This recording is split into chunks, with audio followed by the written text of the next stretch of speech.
નમસ્તે વિદ્યાર્થી મિત્રો, શ્રી BBNPB હિરેપરા કન્યા વિદ્યાલયમાંથી હું કૃષ્ણા આપનું સ્વાગત કરું છું. વિદ્યાર્થી મિત્રો, આ અગાઉ આપણે યુનિટ 4 રીડ 1 ના 2 ભાગ જોયેલા. આ લેક્ચરમાં આપણે ભાગ 3 જોવા જઈ રહ્યા છીએ. છેલ્લે આપણે એવું જોયેલું કે આયુર્વેદ છે એ શું કરે છે, તો કે એક સાચું સોલ્યુશન આપણે પ્રોવાઈડ કરે છે. હવે આ લેક્ચરમાં આપણે જોઈશું levels of Ayurvedic healing. Healing એટલે કે સારવાર. આયુર્વેદ કઈ રીતે સારવાર કરે છે એના અહીંયા 4 અલગ અલગ સ્ટેપ આપેલા છે. જોઈએ એ શું કહે છે. Ayurveda recognises 4 primary levels of healing. પ્રાથમિક એવા 4 અલગ અલગ ભાગ આપે છે આયુર્વેદ સમાધાનના. સમાધાન એટલે કે સમસ્યા જે આપણે છે, પછી શારીરિક હોય કે માનસિક હોય, એનાથી સાજું થવામાં, એની સારવાર કરવા માટેના 4 અલગ અલગ લેવલ આપે છે. પહેલું છે ડિસીઝ ટ્રીટમેન્ટ. ડિસીઝ એટલે કે રોગ, રોગનું ટ્રીટમેન્ટ, નિદાન, સારવાર. બીજું છે ડિસીઝ પ્રિવેન્શન. પ્રિવેન્શન એટલે અટકાવ, રોગનું અટકાવ. ત્રીજું છે લાઈફ એન્હાન્સમેન્ટ.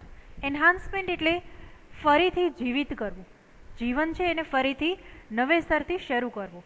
અને ચોથું છે અવેરનેસ ડેવલપમેન્ટ.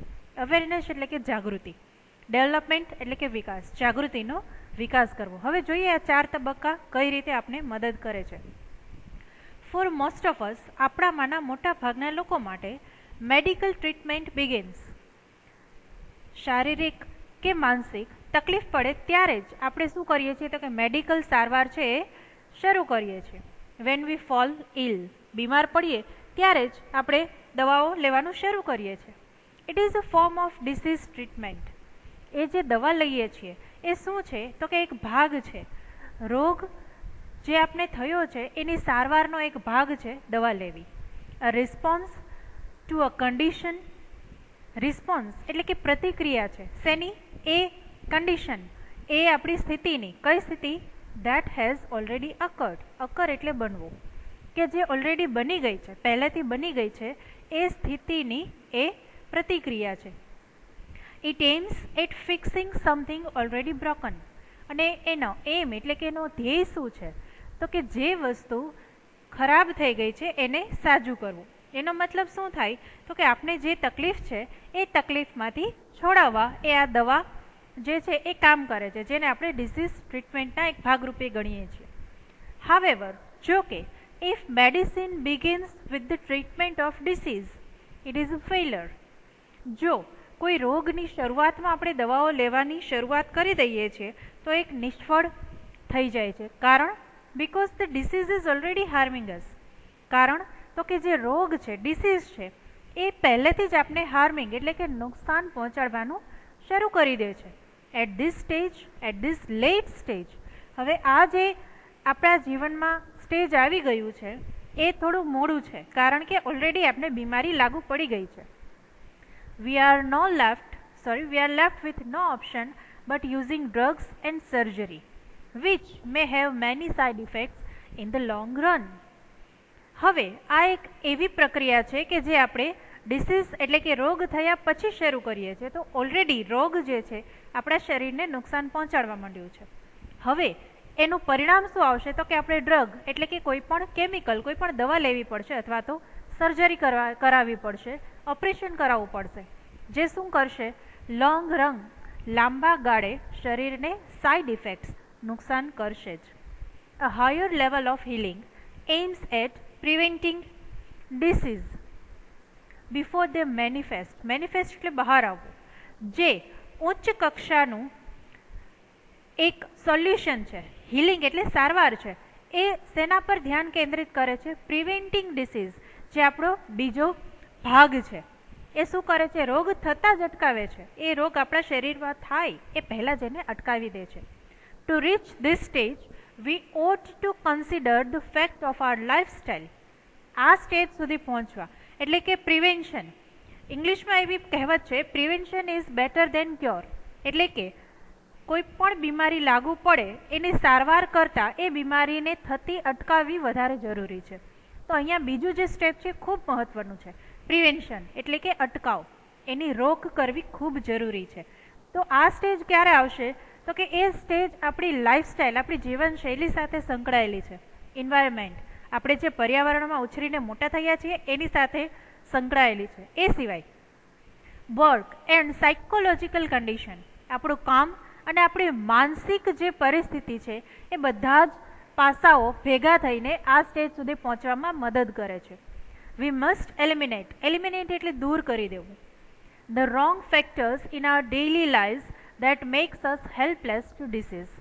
એવા દરેકે દરેક પાસાઓ કે જે આપણે આપણા જીવનમાં આ સ્ટેજ સુધી પહોંચતા અટકાવે છે અને આપણે હેલ્પલેસ એટલે કે મદદ વગરના બનાવે છે, એ બધા પાસાને આપણે એલિમિનેટ, દૂર કરવા જોઈએ. To some extent we are always sick. અમુક એક્સટેન્ટ એટલે કે હદ, અમુક હદ સુધી આપણે મોટા ભાગે બીમાર જ રહીએ છીએ. બિકોઝ આ life it self is unstable. કારણ આજનું આપણું જો જીવન જોઈએ તો એ ડામાડોળ છે. આપણે ઉઠવાના નેઠા નથી, સુવાના નેઠા નથી, શું જમીએ છીએ એ ફાઇનલ નથી.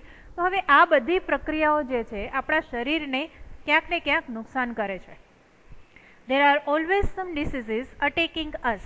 અને કોઈક ને કોઈક રોગ, સાવ સામાન્ય એવા રોગ હંમેશા આપણા શરીરને હુમલો કરવા માટે તૈયાર જ હોય છે. હુમલો કરવા માટે દેટ મીન્સ વોટ? તો કે આપણા શરીરમાં જ્યારે પણ આવી કોઈ પણ વસ્તુ થાય છે ત્યારે આપણે શું કરીએ છીએ? તો કે દવાઓ લઈ લઈએ છીએ. પણ દવા લેતા પહેલાંનું જે સ્ટેજ છે, જે મુખ્ય સ્ટેજ છે ડિસીઝ પ્રિવેન્શન, એને આપણે ભૂલી જઈએ છીએ. Particularly in changes off season or in the ageing process. અને ખાસ કરીને રોગ ક્યારે લાગુ પડે છે? તો કે જ્યારે ઋતુઓ બદલાય છે, આ તો મોટા ભાગનાને અનુભવ થયેલો હશે, અથવા તો એજિંગ પ્રોસેસ, અથવા તો ઉંમર વધતાની સાથે અમુક પ્રકારના રોગો થાય છે. Health is a matter of કન્ટિન્યુઅલ adjustment, like navigating a ship upon the sea. હવે સ્વાસ્થ્ય જે છે એ શું છે? તો કે કન્ટિન્યુઅલ એડજસ્ટમેન્ટ, એક સમાધાન છે જે આપણે સતત સાધવું પડશે. કેવી રીતે? Navigating a ship upon the sea. દરિયો છે એના ઉપર કોઈ વહાણ લઈને જાય છે તો એને કેવી રીતે દિશા બતાવવી પડે છે? બસ એવી જ રીતે આપણા શરીરને હેલ્ધી રહેવા માટે સતત આપણે દિશા બતાવવી પડે છે. Our health is an ongoing concern. આપણું સ્વાસ્થ્ય જે છે એ હંમેશા આગળ વધતું જ રહે, એ રીતે સ્વસ્થ રહે, એ રીતે આપણી જવાબદારી બને છે. The third level of treatment is life enhancement therapy. હવે જે ત્રીજો ભાગ છે એ શું કહે છે? તો કે જીવનનું પુનરુત્થાન કરવું, ફરીથી એને પહેલાં હતી એવી બનાવવી.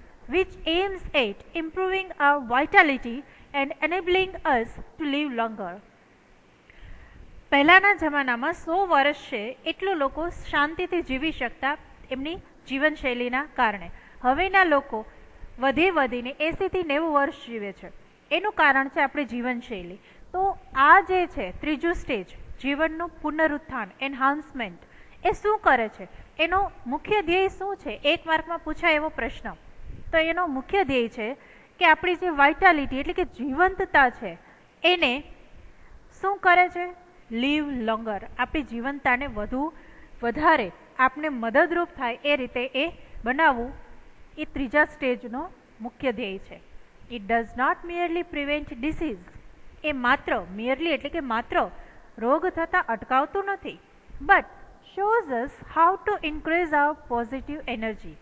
એની સાથોસાથ આપણામાં રહેલી જે હકારાત્મક ઉર્જા છે એને પણ ઇન્ક્રીઝ, વધારતા શીખવે છે.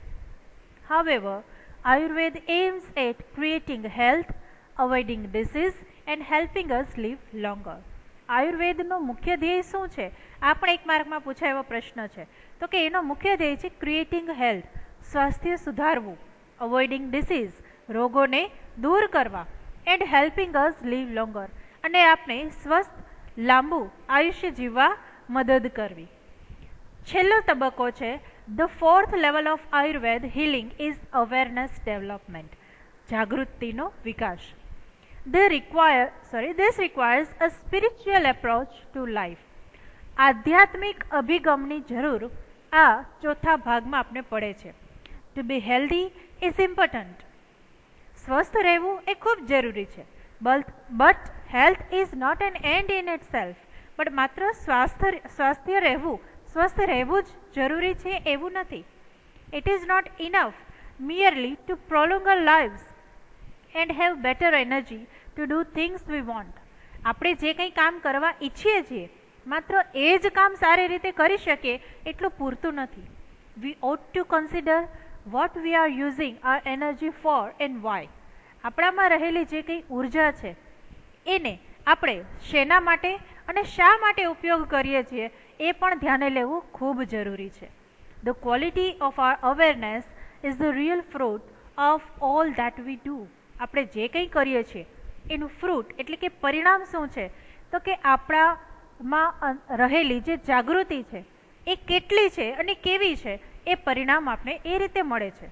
It is our ultimate expression, the essence of who we really are. આ ખરેખર શું છે? અલ્ટિમેટ એટલે કે અંતિમ એક્સપ્રેશન, એક પ્રકારની અનુભૂતિ છે. ધ એસેન્સ ઓફ એટલે કે એક પાયો છે, હુ વી રિયલી આર, આપણે ખરેખર કોણ છીએ. Our awareness is the only thing we can take with us until we die. મૃત્યુ પર્યંત જો કોઈ વસ્તુ આપણે લઈ જઈ શકતા હોય તો એ માત્ર ને માત્ર આપણી જાગૃતિ છે. It continues two grow even when the body and the mind decline. જ્યારે શરીર અને મગજ નાશ પામે છે ત્યારે પણ આ જે જાગૃતિ છે એ એમનામ જ રહે છે. Thus it is our greatest aid in the aging process. ઉંમર વધતાની સાથે જે સૌથી વધારે જરૂરી બાબત છે એ છે જાગૃતતા. This is the ultimate goal of Ayurveda. એક માર્કમાં પૂછાઈ ગયેલો, ઘણી બધી વખત પૂછાઈ ગયેલો પ્રશ્ન, what is the ultimate goal of Ayurveda, એટલે કે આયુર્વેદનો અંતિમ ધ્યેય શું છે? તેનો આન્સર આવશે which aims at releasing us from all sorrow and suffering. આયુર્વેદનો અંતિમ ધ્યેય છે રિલીઝિંગ, મુક્ત કરવા. કોને? તો કે આપણને. શેમાંથી? ફ્રોમ ઓલ સોરો, દુઃખમાંથી, સફરિંગ અને હેરાનગતિમાંથી. તમારો આન્સર આવશે the ultimate goal of Ayurveda is to release us from all sorrow and suffering. હેરાનગતિ અને દુઃખમાંથી આપણે મુક્ત કરવા એ જ આયુર્વેદનો અંતિમ ધ્યેય છે. True awareness is the ultimate cure for all psychological disorders. સાચી જાગૃતતા જ માત્ર શું છે તો કે અંતિમ ક્યોર એટલે કે સમાધાન છે. અહીંયા આપણે એને સમાધાન કહેશું. સાયકોલોજીકલ ડિસઓર્ડર, જે કંઈ માનસિક તકલીફો ઊભી થાય છે એનું સાચું સમાધાન શું છે, એની સાચી જાગૃતિ જે છે, એના વિશેની જાગૃતિ જે છે એ જ એનું સમાધાન છે. But to understand it we must first look into the mind and its functions. આને સમજવા માટે એટલે કે જાગૃતિ કે આપણે જે કાંઈ આયુર્વેદના 4 વિભાગો જોયા એને સમજવા માટે સૌથી પહેલાં આપણે સમજવું પડશે આપણા મગજને અને ફંક્શન્સ એટલે મગજના કાર્યોને. We had better start from where we are. જ્યાંથી આપણે આવ્યા છીએ ત્યાંથી જ શરૂઆત કરવી. પહેલાંના જમાનામાં રોગોનું પ્રમાણ ઓછું હતું, કારણ તો કે જીવનશૈલી એવી હતી. તો આ જ રીતે આપણે શું કરવાનું છે? In this direction our journey proceeds. Direction એટલે કે દિશા, જર્ની યાત્રા, પ્રોસીડ આગળ વધશે. આવી જ રીતે આ જ દિશામાં આપણી યાત્રા આગળ વધશે. તો વિદ્યાર્થી મિત્રો, આયુર્વેદ જે છે એને અનુસરવું આપણા સ્વાસ્થ્ય માટે ખૂબ લાભદાયક છે એવું આપણે આ યુનિટમાં જોયું. હવે પછીના યુનિટમાં આપણે આ પછીનો જે કંઈ ભાગ હશે એ જોઈશું. Thank you.